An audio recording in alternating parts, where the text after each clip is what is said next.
name's Dan McDevitt. I'm a aviation maintenance technician, 3rd class petty officer here at Air Station Sitka. We ended up getting the call right around 1 o'clock, I want to say, maybe a little bit before. And we went up to the ops center, listened in on the radio, and then once our pilot gave us the official word that we were launching, we went down and changed out. My name is Chris Belisle. I'm an AST-2 in the United States Coast Guard in Air Station Sitka. All we had was 2 men in a 15-foot skiff that was taking on water offshore outside of Biorka Island. Our transit time to the gentleman was approximately 20 minutes. The first thing we were doing is we were grabbing survival suits and hypothermic bags, which are sleeping bags that we put people that are really cold, and it helps bring up their core temperature. They kept saying that they were sinking, they were taking on water, and all we were trying to do is just get to them. All right, we're ready to go.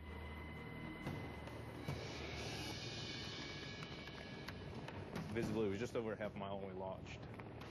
Snow squalls were moving through the area, so we knew that we would encounter this in and out of the flight. And without having an exact position for the vessel, we didn't know if we were going to be in or out of those snow squalls until we were actually out there.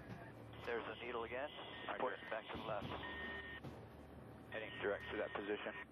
We didn't know their exact location, and they didn't know it either. The only navigation they had on board was a compass. So we were using the direction finder that we have on the helicopter, and we kept having them do a countdown, and the direction finder would pick up the radio signal and point us in the right direction. Crummy weather out here. It's hard to see. We were facing, I believe, 20 knot to 30 knot winds, snow. It was snowing very heavy. It was bumpy. Roger that, sir. We're on our way to you right now. We were all on edge going into this one, knowing that we're losing daylight. And once we lose daylight, we increase our chances of not finding the person. Cease route for the Coast Guard UCS. Yes, I do. Hey, I'm visual. Hey, the boat, 2 o'clock. I'm inside. The pilots up front were able to spot them first. Tell them we're going to put the swimmer in. Why would you come out in a boat like that today? You know, they're probably trying to run it on the shore and then lost sight of land and got turned around. And, yeah. We circled and did an assessment of their vessel. He's taking water right over the stern now. And they were running with the seas, and actually, they thought they were heading towards town, but actually they were heading further offshore. And they were about 28 miles from shore when they thought they were about 6 miles from shore. We are, sir. Stand by one. Swimmer's ready. Due to their proximity to land, there was no way to get the boat to land and try to save the boat. So our concern was getting the people off. We're going to send a rescue swimmer down. Swimmer. Roger. Swimmer's in the water. The swimmer swam over to the boat, and we had to make sure to keep enough distance from the boat due to the fact that we didn't want to blow them over with our rotor wash. So he had a little bit of a swim to get over to the boat to get the first guy in the water. He's almost to him. So when I first made contact with the boat, I immediately got up into it, kind of assessed the situation, see what was going on. Immediately noticed that the water was almost up to the edge of the freeboard. I sat into it, see if I could talk to them.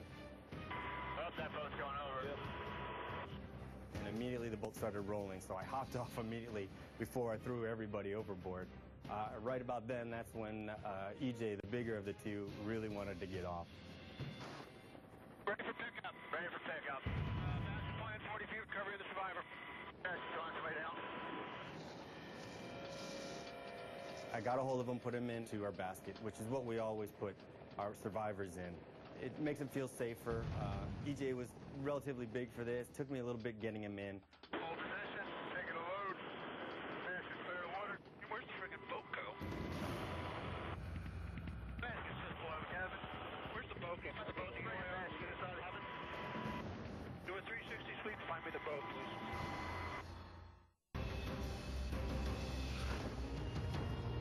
The boat they were out in a 15-foot skiff, which was definitely a small boat to be out in the 6 to 8 to occasional 10-foot seas that they were operating in. They also had taken a good bit of water into the boat, so we knew obviously that their situation was not good, and we needed to recover them fairly soon because we're pretty sure that boat was going to go over, you know, at any minute.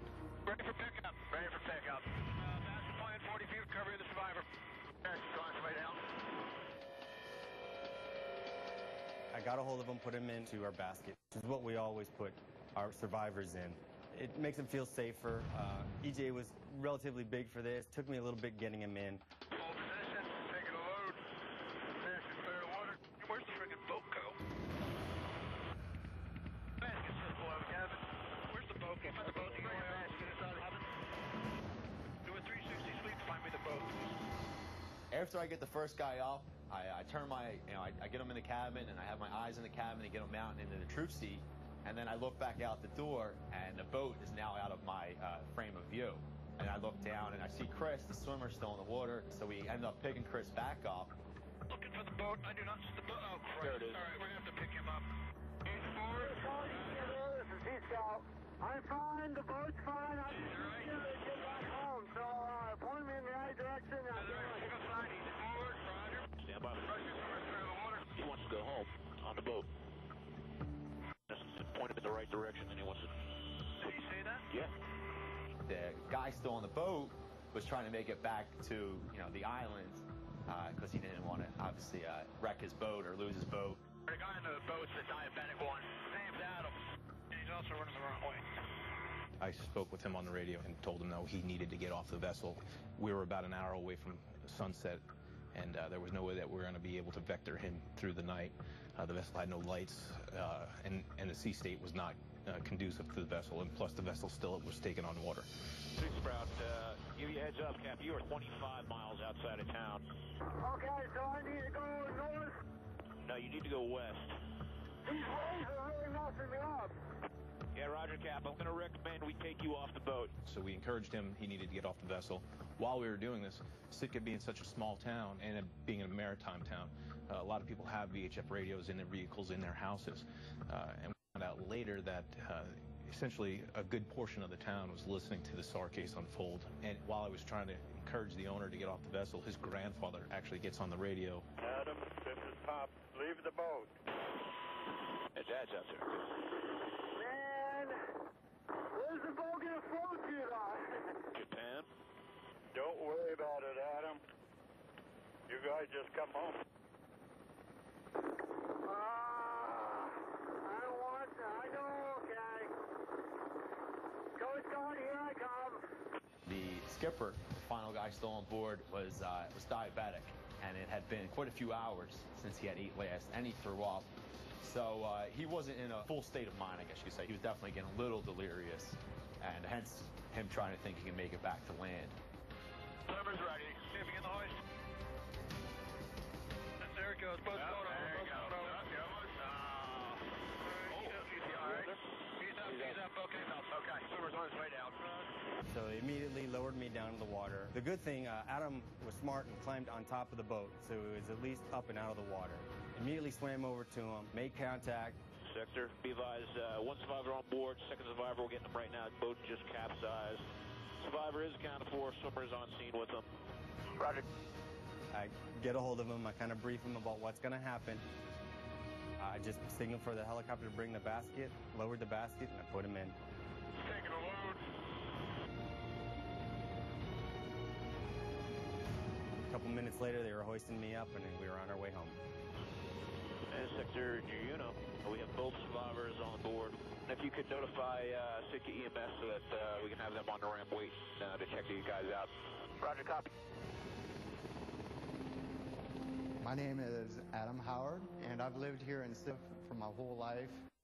My family lived here in Sitka for about 300 years, or 16 generations, and I absolutely love it here. We were attempting to go hunting on Mount Edgecombe Island. When we got there, it wasn't that bad of weather, and on the way back, we decided that it was kind of getting a little too ugly for us, and it ended up fogging down, snowing, hailing. It was everything.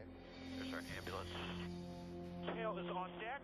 This is what Alaska is about, really, extreme. Sometimes it's real pretty, and sometimes it's a beast. It's a monster. And this time, it ended up biting us.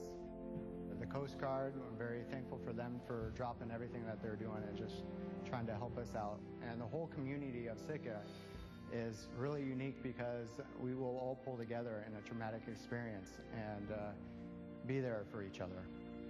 I think overall These two gentlemen are very lucky to be alive. The direction they were going and the weather they were going and the boat that they were with, yeah, they were very lucky to be alive.